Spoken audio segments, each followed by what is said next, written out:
ధన్యవాదాలు తెలియజేస్తున్నా. ఇదే కదా కావాల్సింది, ఈ ప్రేమ అభిమానం. ఇంత మంచి కార్యకర్తలు నిన్ను భుజం మీద వేసుకొని, ఇంత మంచి కార్యకర్తలు నిన్ను భుజాల మీద వేసుకొని గెలిపిస్తే వాళ్ళందరికీ తల్లిపోతుంది. ఇప్పుడు వాళ్ళందరికీ తల్లిపోతుంది. సంజయ్ అన్న ఎంత మోసం. మీ అందరికి ఒక కాళోజీ గారి మాటలు గుర్తొస్తున్నాయి. ఇప్పుడు జగిత్యాల కాన్స్టిట్యూన్సీ ప్రజలు చూస్తుంటే నా కాళోజీ గారి మాటలు గుర్తొస్తున్నాయి. ప్రాంతేతరుడు మోసం చేస్తే పొలిమేర దాటించి తన్నాలని చెప్పేసి, మన ప్రాంతం వాడు మోసం చేస్తే ఏం చేయాలి? పాత పెట్టాలి. మన పొలిమేరనే పాత పెట్టాలి. ఇక మీ ఇష్టం. ఈ సంజయ్ ఏం చేస్తారో మీ ఇష్టం, మీ నిర్ణయం తీసుకోండి. 2018 నాకు మంచి గుర్తుంది.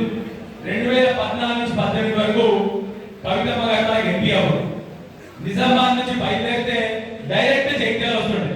ఎందుకంటే ఈ సన్యాసిని గెలిపియాలని నిర్ణయం చేసింది. 5 ఏళ్ళు పాప మా బిడ్డ ఈ సన్యాసిని గెలిపి రోజు ఈ వరకు వస్తుండే. కనీసం బోర్డులలో కూడా స్టాఫ్ ఉండకపోతున్నప్పుడు అందరూ తెలుసు, మీ అందరికీ కూడా తెలుసు. ఈ సన్యాసిని భుజాల మీద ఎత్తుకుంది, తల మీద ఎత్తుకున్నది. ఎన్ని ఫండ్స్ వస్తాయని జగిత్యాల తీసుకొస్తుండే. అన్ని చేసింది.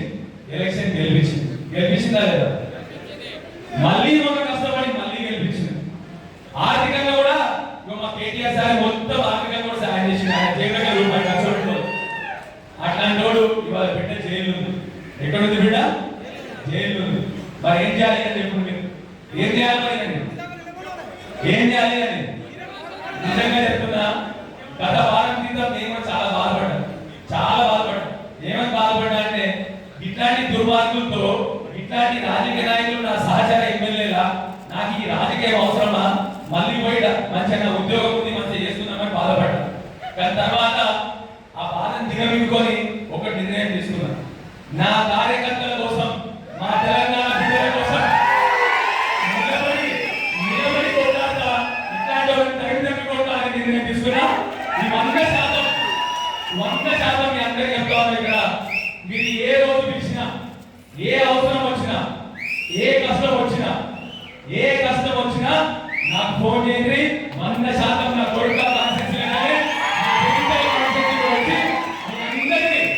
అందరినీ పొట్టలు పెట్టుకొని కాపాడుకునే బాధ్యత నాది. 100% ఇక్కడ ఉన్న నాయకులందరూ కూడా కేటీఆర్ గారు ఇప్పుడు వస్తుంటే నాకు అక్కడి నుంచి అదే చెప్పింది. ఏ రోజు కష్టం వచ్చినా జగిత్యాల కాన్స్టిట్యూన్సీ ప్రజలకు నువ్వు పోవాలని చెప్పిండ్రు, వారు కూడా వస్తారని చెప్పింది. కాబట్టి తప్పకుండా జగిత్యాల కాన్స్టిట్యూన్సీ ప్రజలందరినీ కనుక్కోబెట్టుకొని చూసుకుంటా. ఇంకా పెద్దలు చాలా మంది మాట్లాడేది. మీ అందరికీ మళ్ళొకసారి చెప్తా ఉన్నా, పేరున పార్టీని కాపాడుకుందాం.